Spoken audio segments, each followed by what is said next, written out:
Comece o dia bem informado com a equipe de jornalismo da Verde Vale FM. No ar, Jornal Verde Vale. Olá, um ótimo dia para você. Agora às 6h38. A gente começando aqui a edição dessa sexta-feira, dia 27 de dezembro de 2024, do Jornal Verde Vale. A partir de agora você confere os destaques das últimas 24 horas. Jornal Verde Vale. SISU 2025. Inscrições vão começar no dia 17 de janeiro. O último fim de semana do ano deve ser de chuva em todo o país. Declaração de rebanho deve ser feita à Agrodefesa até o dia 31 no estado de Goiás. Goiás é o 5º estado com mais doações para a vaquinha do Corinthians. Essas e outras notícias você confere a partir de agora aqui no Jornal Verde Vale. A notícia em primeira mão. Jornal Verde Vale.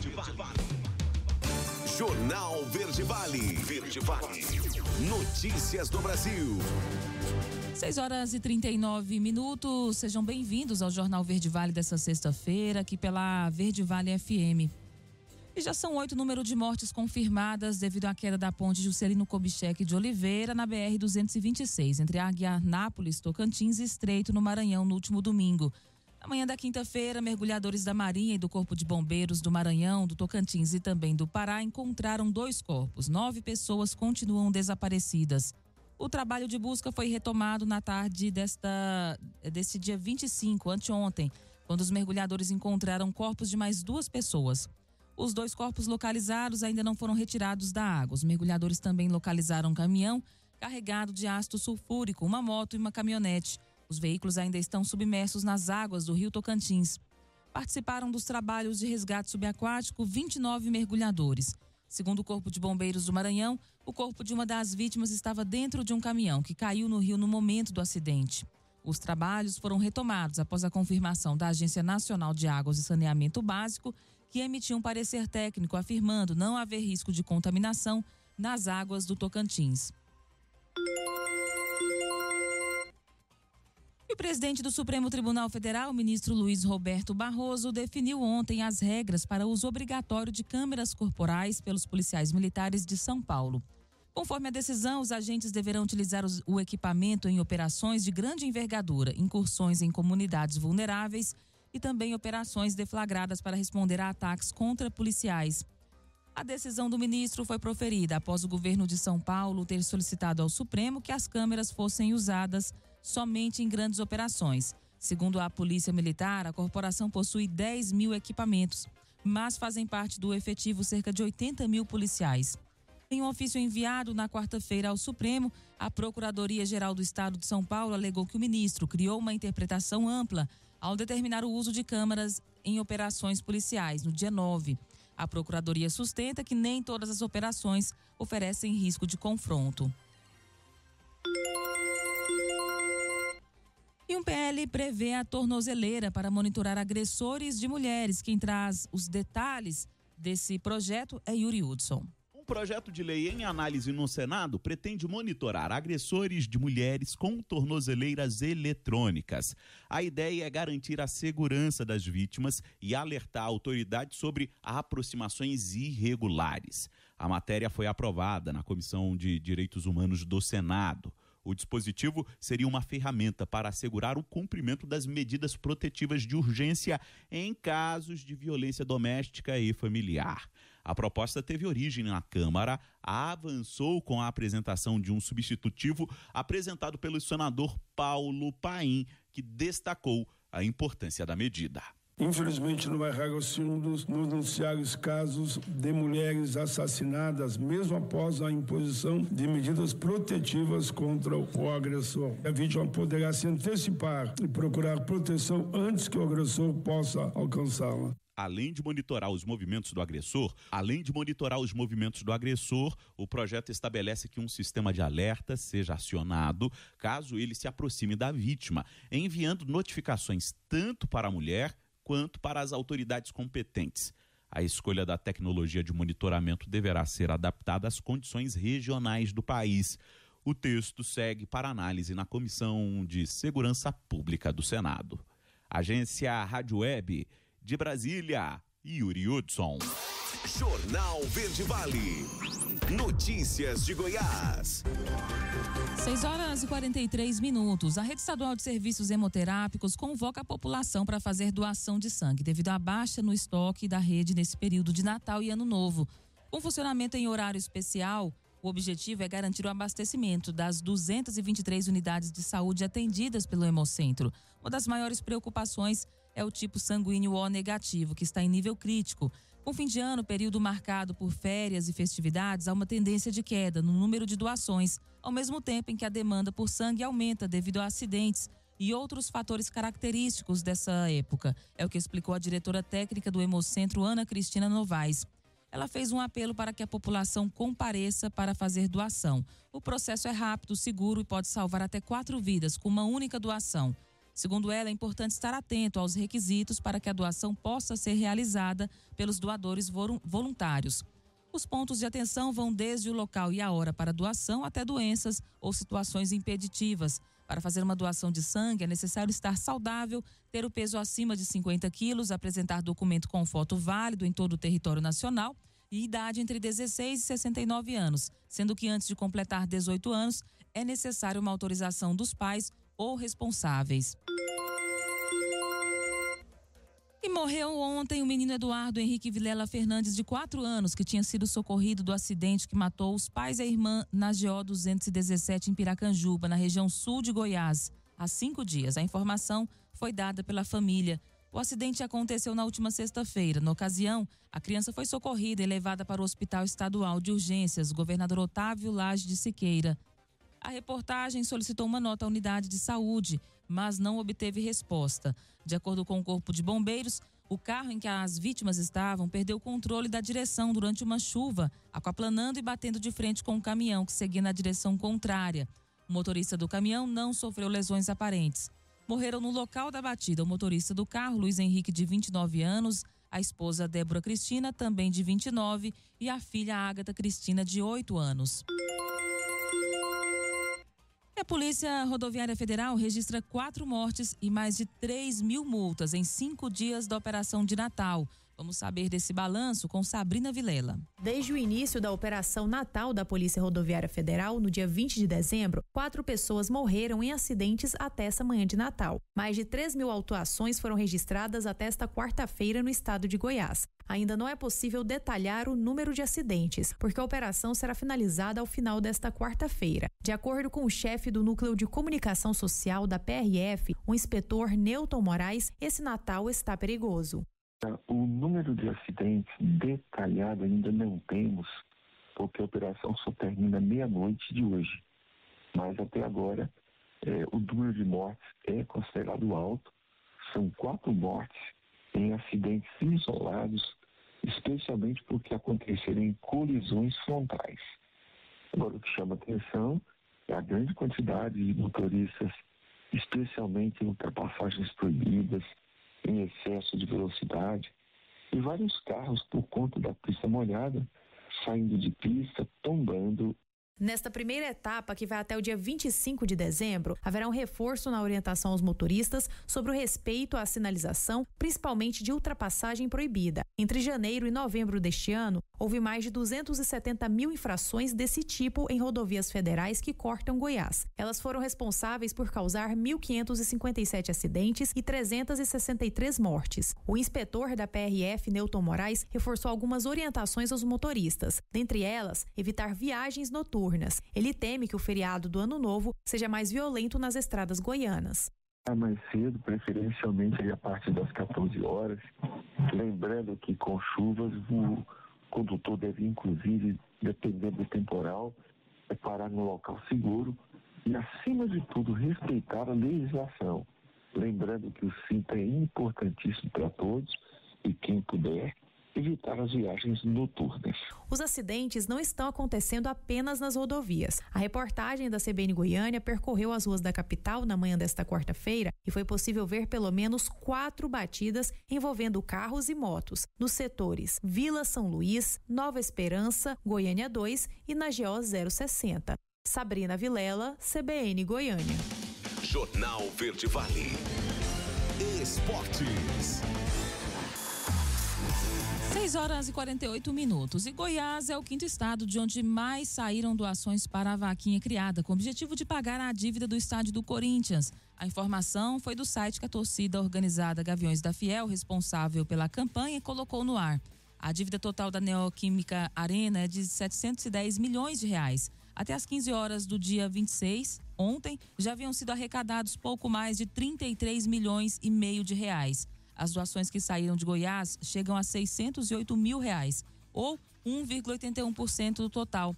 Os estados que lideram o ranking são São Paulo, com 24 milhões, Paraná, com 1 milhão e 800 mil reais, Minas Gerais, com pouco mais de 1 milhão, e em quarto lugar e imediatamente à frente de Goiás está Santa Catarina, cuja população doou cerca de 816 mil reais. E após conquistar apenas o Campeonato Paulista, nesse ano o Palmeiras resolveu abrir o cofre para montar um elenco para o próximo ano. Após acertar a contratação do atacante Paulinho, do Atlético Mineiro, e também de anunciar o uruguaio Facundo Torres, que estava no Orlando City, e negociar com o meia Andreas Pereira, do Fulham, da Inglaterra, o novo alvo agora do Palmeiras é o meia Matheus Pereira, o principal jogador do Cruzeiro em 2024. A quinta-feira também foi marcada pela despedida oficial do goleiro Gatito Fernandes, do Botafogo, pelo pedido do atacante Leandro Damião de se aposentar do Internacional e pela renovação do também veterano zagueiro Gil no Santos e do Vasco vendendo um zagueiro já em busca do substituto. Jornal Verde Vale. Agronegócios. 6h49. A quinta-feira fechou com preços do milho no vermelho na Bolsa Brasileira. Os futuros do cereal perderam 0,04% a 0,3% entre os principais contratos. O janeiro valendo 73,20 e o maio 71,89 a saca. Os contratos mais alongados operam abaixo de R$70, como o setembro, referência importante para a safrinha, sendo cotado a 69,31. E as baixas vieram mesmo com boas altas do grão negociado na Bolsa de Chicago e do dólar voltando a subir, frente ao real nesse pregão. A moeda americana concluiu a movimentação da sessão mais uma vez, se aproximando de R$ 6,20. No Brasil, os contratos mais curtos operam em queda, refletindo o tamanho da oferta em 2025, foi o que informou a Pátria Agronegócios no seu boletim diário. A notícia em primeira mão. Jornal Verde Vale. Agora, na Verde Vale, os comentários de Alexandre Garcia. Bom dia. Na má notícia, uma notícia boa, digamos. A Marinha, com seus mergulhadores no Rio Tocantins, embaixo da ponte que caiu, fez imagens dos tanques contendo ácido sulfúrico e defensivos, e os tanques parecem intactos. A água rio abaixo está com uso vetado pelo perigo, mas parece que esse perigo foi afastado. Mas ainda não houve liberação do uso da água do rio abaixo da ponte Juscelino Kubitschek de Oliveira. Tudo indica que são 16 as vítimas, os que morreram na queda da ponte, inclusive crianças. Terrível. Por falta de manutenção, apenas isso. E tem centenas de outras pontes em BRs em situação igual ou pior. Bom, uma outra questão, né? Agora se diz que o avião construído no Brasil foi abatido pelo fogo antiaéreo russo.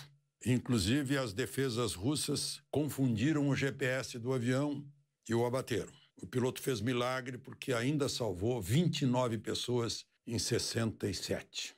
Não é a primeira vez que o fogo russo ou soviético abate um avião de passageiros.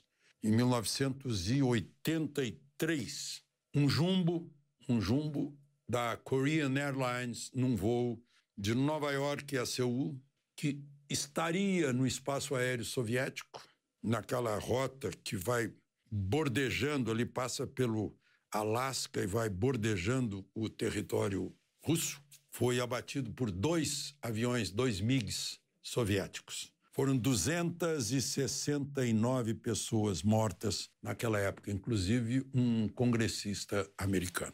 Bom, eu queria comentar com vocês também sobre uma pesquisa da CB, que é uma agência, pelo nome, é uma agência americana, que ouviu 12 mil pessoas nesses dias de Natal sobre os presidentes sul-americanos.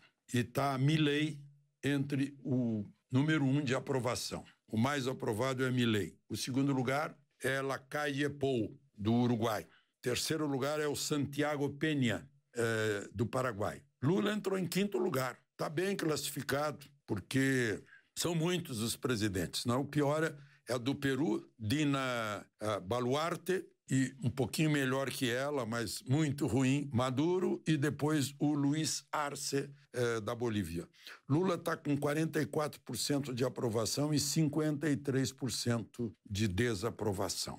Gente, não tem como esconder essa história de emendas parlamentares que não aparece o nome de ninguém, não tem transparência, é assinado pela liderança, é de grupo, é coletiva, não é de agora, mas o ministro Dino do Supremo suspendeu o pagamento a pedido do PSOL e vem à tona essa discussão. Ontem, Lira discutiu isso com os líderes, foi ao presidente da República, está indignado porque os parlamentares iam receber emendas, iam ser liberadas emendas de autoria de interesse desses parlamentares no valor de 4,2 bilhões. Que em geral vão para prefeituras, cujos prefeitos são amigos dos parlamentares. Só que há pouco a Polícia Federal prendeu ex-vice-prefeitos, autoridades municipais, gente envolvida, até um agente da Polícia Federal, de emenda que é desviada, que não se cumpre a finalidade da emenda, vai para reserva, para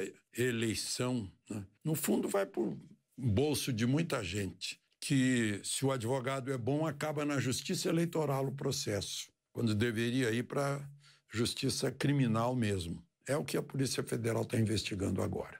De Brasília, Alexandre Garcia. Você ouviu os comentários de Alexandre Garcia. Jornal Verde Vale. Verde Vale. Notícias do Brasil. 7h02, já de volta com o segundo bloco do Jornal Verde Vale. A Secretaria Municipal de Saúde do Rio de Janeiro liberou a partir de ontem uma vacina antimeningocócica para os profissionais de saúde da cidade. A medida visa aproveitar as 11 mil doses remanescentes do imunizante que tem vencimento previsto para o fim do mês de janeiro de 2025. A vacina, que protege contra 4 sorotipos da doença meningocócica bacteriana, é normalmente aplicada em uma dose única em crianças e adolescentes de 11 a 14 anos. Pessoas que vivem com HIV e transplantados também devem tomar uma dose do imunizante. Segundo o secretário municipal de saúde, Daniel Sorans, a vacina está sendo liberada para todos os profissionais de saúde, excepcionalmente porque existem 11 mil doses previstas para vencer no mês de janeiro. É uma vacina de difícil acesso, então o momento é de vacinar agora. É a grande oportunidade de conseguir essa proteção, é o que explicou ele. A meningite é um processo inflamatório das meninges, que são as membranas que envolvem o cérebro. Entre os agentes infecciosos estão vírus, fungos, bactérias e outros agentes infecciosos. E vão começar aí no dia 17 de janeiro e poderão ser feitas exclusivamente pela internet as inscrições para o SISU, por meio do endereço acessounico.mec.gov.br/SISU. Vai até às 23h e 59 minutos do dia 21 de janeiro. De acordo com o edital publicado pelo Ministério da Educação, o processo seletivo será constituído de uma única etapa. Os candidatos poderão se inscrever em até 2 opções de vagas. O resultado da chamada regular será divulgado no dia 26 de janeiro. Estão aptos a participar da seleção estudantes que tenham completado o ensino médio, participado da edição de 2024 do Exame Nacional do Ensino Médio, o Enem, e não tenha zerado na prova de redação. Aqueles selecionados dentro do número de vagas disponíveis, na chamada regular ou por meio da lista de espera, deverão realizar a matrícula na universidade no período indicado no edital. As vagas serão preenchidas pelas instituições segundo a ordem de classificação dos candidatos, de acordo com as notas obtidas pelo Enem. E débitos veiculares podem ser pagos em terminais bancários. Quem traz os detalhes dessa novidade é Diego Brião. A virada de um ano para outro é marcada pelo pagamento de determinados tributos. Entre eles estão os vinculados aos veículos, como é o caso do Imposto sobre Propriedade de Veículo Automotor, que é o IPVA. Os dispositivos do banco 24 horas passam a oferecer a possibilidade de pagamento deste imposto. Isto também vale para licenciamentos e multas. Inclusive, será possível parcelar, segundo explica Rodrigo Maranini, que é gerente de produto e distribuição da Tecban, que é responsável pela marca Banco 24 Horas. Para oferecer ainda mais serviços dentro do Banco 24 Horas e dar uma comodidade adicional aí à população brasileira. Então, todo início de ano, nós temos várias contas para pagar, IPVA, também outros impostos, mas aí essa parte de débitos veiculares a pessoa vai poder parcelar em até 12 vezes dentro do Banco 24 Horas. Rodrigo Maranini também detalha o passo a passo de como pagar débitos veiculares no Banco 24 Horas. Selecionar a opção IPVA na tela inicial, escolher pagamento de débitos veiculares e aí informar o RENAVAN, estado, placa, CPF e telefone. Depois disso vai aparecer uma tela para você aceitar os termos de uso e aí vai ter que selecionar qual débito a pessoa gostaria de pagar, então IPVA, licenciamento ou multas. E tem também a opção de escolher todos os débitos. Segundo informa Banco 24 Horas, as transações que permitem a consulta e o parcelamento dos débitos do veículo podem ser realizadas nos mais de 23 mil dispositivos da rede que estão espalhados pelo Brasil. Agência Rádio Web. Produção e reportagem, Diego Brião. Jornal Verde Vale. Notícias de Goiás. 7h07. A Agência Goiana de Defesa Agropecuária e Agrodefesa alerta os pecuaristas goianos que termina na próxima terça-feira, ou seja, o dia 31 de dezembro, o prazo para a declaração de rebanho obrigatório no Sistema de Defesa Agropecuário SIDAGO. Devem ser declaradas informações cadastrais atualizadas, mortes, nascimentos e evolução de todas as espécies existentes nas propriedades de todos os municípios aqui do estado. A medida está prevista em uma portaria. A declaração do rebanho permite à Agrodefesa acompanhar a produção pecuária no estado, desenvolver ações de defesa sanitária animal, impulsionando a economia goiana. Os pecuaristas são parceiros, entendem a necessidade da ação. Por isso, reforçamos o cuidado com o prazo, que termina no próximo dia 31 de dezembro. É o que destacou o presidente da Agrodefesa. O SIDAGO está disponível no endereço sidago.agrodefesa.gov.br. O acesso ao sistema para a declaração do rebanho é feito por meio de login e senha de acesso exclusivo do titular da propriedade. E um grave acidente entre dois carros deixou feridos nesse Natal em Goiânia. Quem traz os detalhes desse acidente é a repórter Sabrina Vilela. Aconteceu um grave acidente envolvendo dois carros na manhã desta quarta-feira, na Avenida Marechal Rondon, em Goiânia, ao lado do Parque Gerivá. De acordo com o Corpo de Bombeiros, 4 vítimas foram resgatadas. Com a batida, um dos carros pegou fogo. As imagens registradas por motoristas que passaram pelo local mostram os dois carros destruídos. O tenente Kênio Rocha Visconde explicou que as imagens de câmeras de segurança do local mostraram que um dos carros, que é um veículo de luxo, teria entrado na contramão e batido de frente com outro veículo. A gente teve acesso a algumas imagens ali do condomínio, e ali da Avenida Marechal, no sentido centro, tinha um veículo que estava parado, deixando um passageiro, e aí o carro, a BMW, ela cortou, avançando um pouco a contramão, e o veículo Gol na sua faixa, né, descendo, sentido Urias, aí os dois colidiram de frente, né? O Gol só tinha um passageiro, ele ficou encarcerado dentro do veículo, a gente teve que fazer o desencarceramento dele, e ele teve um pouco mais de hematoma, de fratura. O motorista do carro que foi atingido teve graves ferimentos. Ele foi levado para o Hugo. Já as 3 pessoas que estavam no outro carro, o motorista homem e 2 passageiros, sendo um homem e uma mulher, tiveram ferimentos leves. O tenente Kênio disse que o motorista do carro de luxo é estrangeiro. No local, ele não fez o teste do bafômetro para saber se teria ingerido bebida alcoólica. A CBN entrou em contato com a Polícia Civil para saber se o caso já está sendo investigado e aguarda a resposta. Como os nomes das vítimas não foram divulgados, a CBN não localizou o estado de saúde atualizado. Maísa Martins, CBN Goiânia. Jornal Verde Vale. Esportes. E Zé Rafael recusou a oferta que tinha do Santos e deu um indicativo de que vai permanecer no Palmeiras em 2025. O meio-campista recebeu uma proposta considerada sedutora do time da Baixada Santista, mas optou até aqui por seguir na academia de futebol. O Fluminense é outro interessado no camisa 8 alviverde. O cenário nesse momento, contudo, é pela continuidade de Zé Rafael no Verdão. Jogador do Palmeiras desde 2019, Zé Rafael nunca teve a saída como uma certeza. Peça importante no elenco de Abel Ferreira, ele perdeu espaço na última temporada, mas a avaliação era de que só aconteceria uma saída mediante uma oferta boa para todas as partes. A oferta do Santos chegou a balançar o meio-campista, que nos últimos dias avaliou e optou, por enquanto, por cumprir o seu contrato, válido até o fim de 2026. Enquanto o COB ainda decide qual cidade brasileira será representante do país na disputa para sediar os Jogos Pan-Americanos de 2031, o Paraguai anunciou que também vai brigar para ser a casa do evento. Nessa quinta-feira, o presidente do Comitê Olímpico Paraguaio, Camilo Pérez, publicou nas redes sociais, ao lado do presidente do país, Santiago Penha, a candidatura oficial da capital Assunção para os Jogos daqui a 6 anos. A escolha da sede pan-americana será anunciada em agosto de 2025, na própria cidade paraguaia.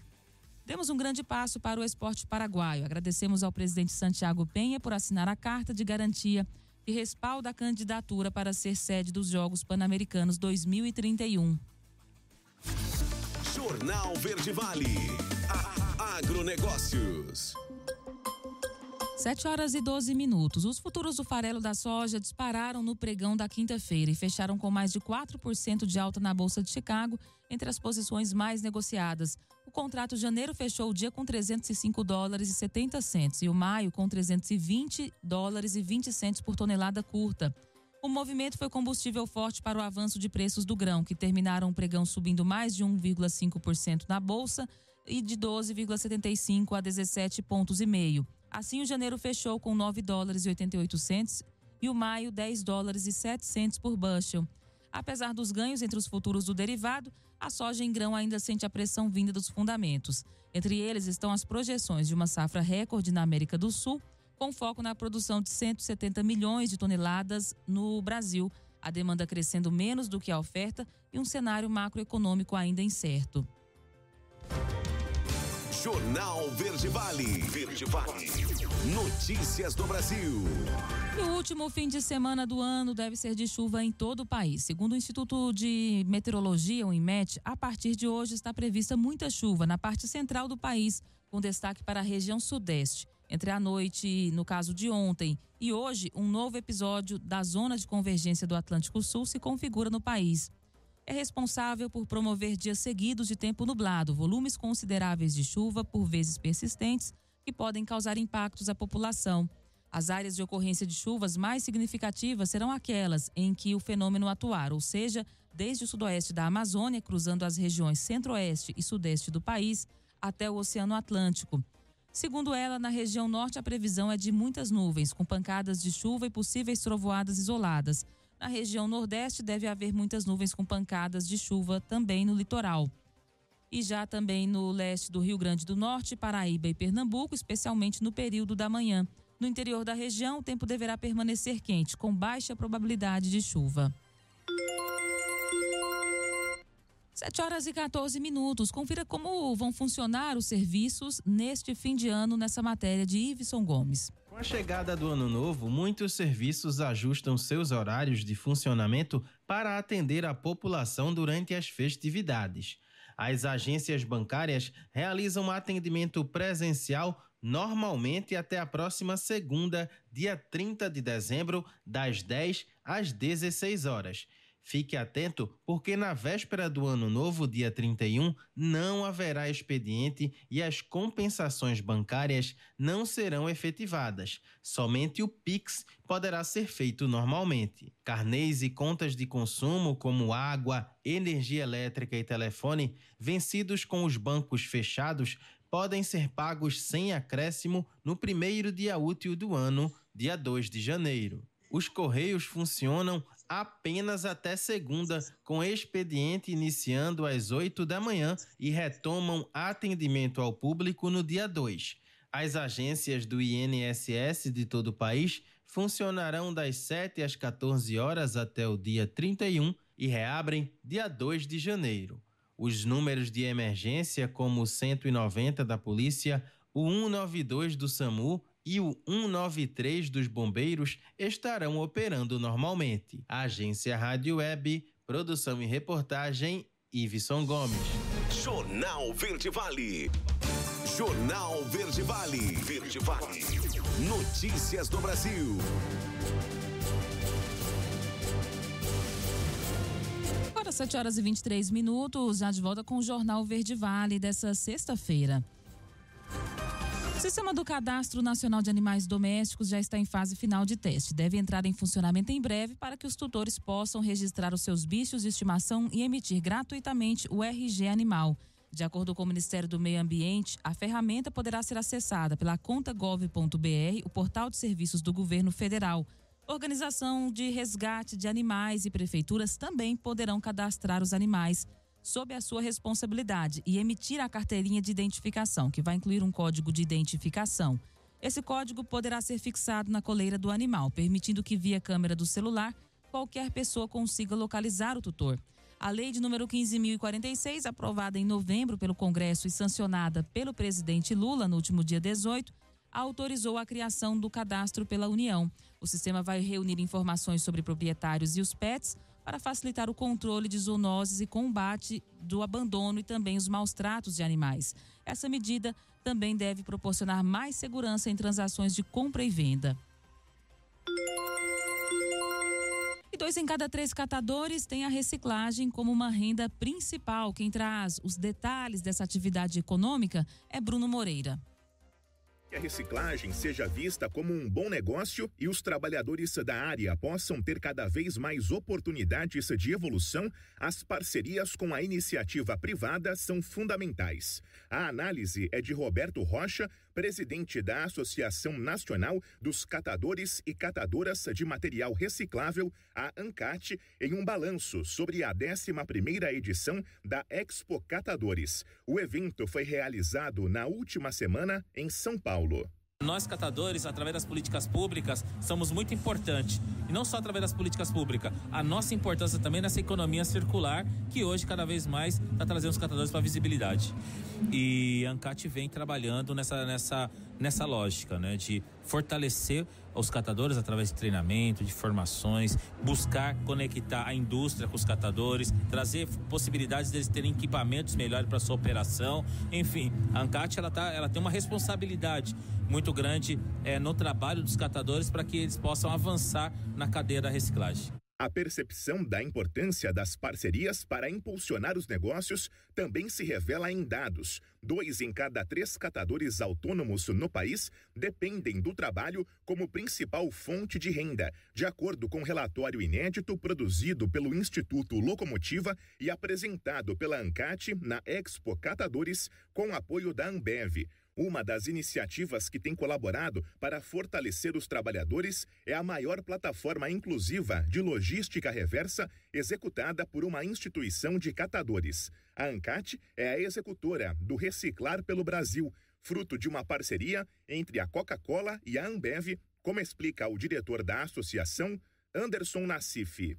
A plataforma surgiu em 2017 e de lá para cá a gente alcançou números extremamente expressivos, né?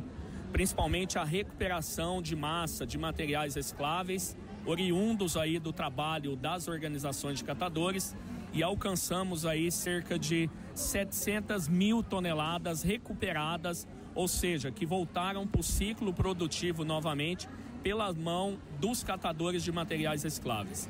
E eles são beneficiados, obviamente, pelo trabalho e pelo serviço que prestam na recuperação dessas embalagens. Anderson ainda reforça o papel inclusivo da iniciativa, especialmente para catadores em situação de vulnerabilidade social. Esse é um tema extremamente importante para nós, porque, embora com números extremamente expressivos e relevantes, a ANCAT continua a sua luta para a valorização plena dos catadores de materiais recicláveis, que são, na verdade, os principais atores da cadeia.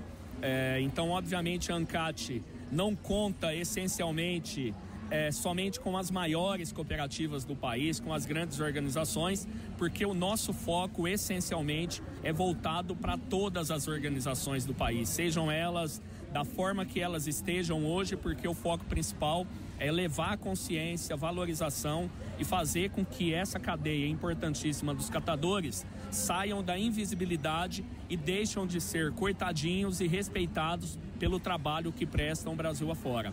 O presidente da ANCAT, Roberto Rocha, também aponta como o alinhamento com parceiros privados para fortalecer os negócios dos catadores se reflete na nova marca da associação apresentada na Expo Catadores. A gente está fazendo cada vez mais, inovando, né, também, para cada vez mais estar próxima desse mercado da economia circular, desse mercado, né, que trabalha essas questões de negócio do ambiente da reciclagem, demonstrando, na verdade, essa mudança, ela é meio impactante, né, porque até então a gente tinha uma modelagem meio aquela coisa do planeta, dos catadores, essa coisa toda, né, então a gente vem, na verdade, com uma tendência, né, do mercado, né? Então a gente vem trabalhando essa tendência do mercado, e essa tendência do mercado que nós vemos vem para poder demonstrar para os catadores a importância de nós estarmos dentro do mercado.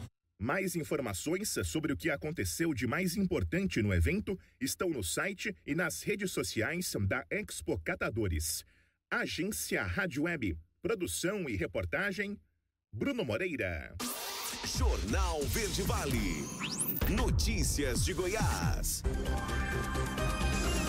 7h29. Uma briga entre vizinhos por conta de som alto deixou uma pessoa morta. Segundo a Polícia Civil, a vítima, uma mulher de 23 anos, estava na casa de uma amiga em Perolândia, na região sudoeste goiana.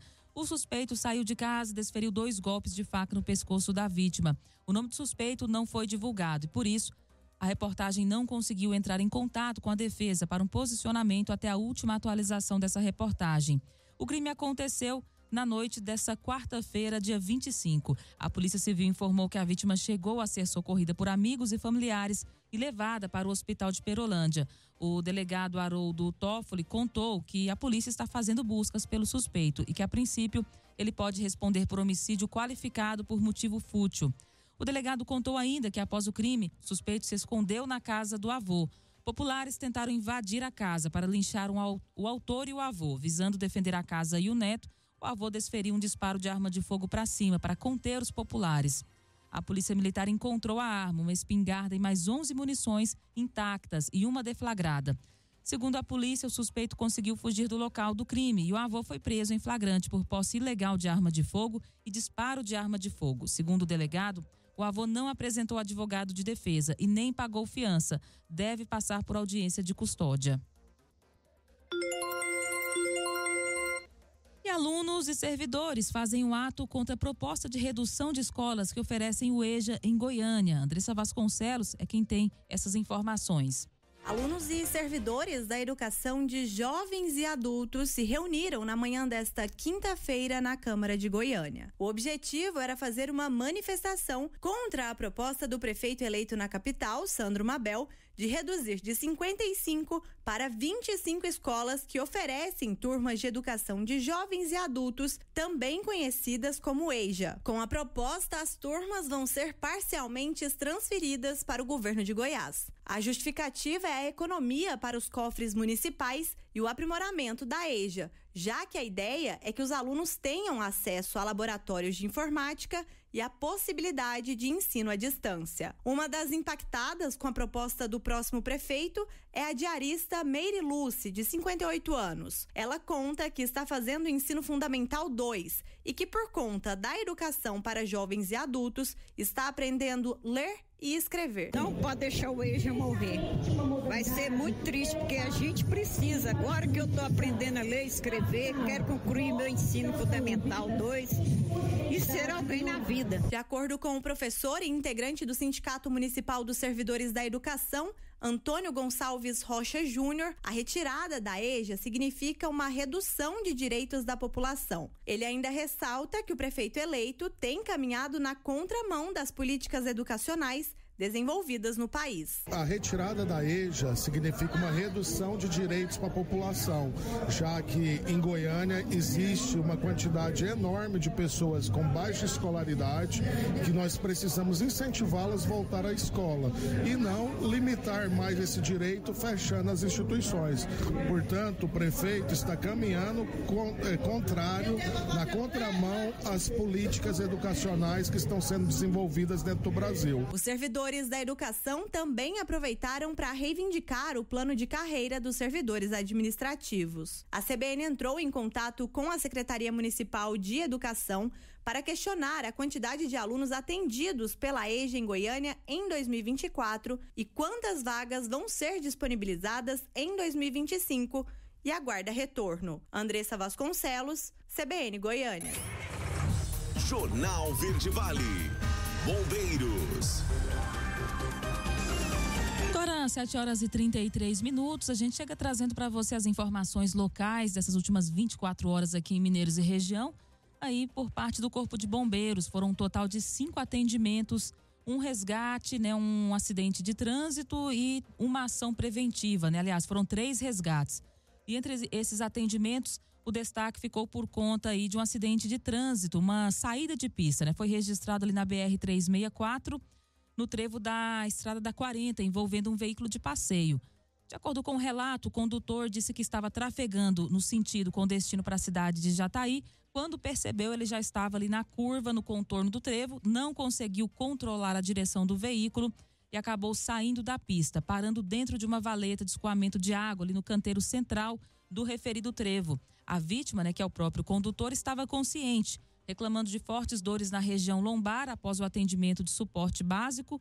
Ele foi conduzido para a UPA de Mineiros, Então, a principal ocorrência de destaque do Corpo de Bombeiros foi essa saída de pista ali no trevo da 40, na BR-364, no trevo da 40, Infelizmente, esse veículo acabou, então, saindo da pista e caindo ali numa valeta de escoamento, A vítima estava consciente, então não apresentou aí um estado mais grave, por sorte, graças a Deus. Então, essa principal ocorrência nessas últimas 24 horas.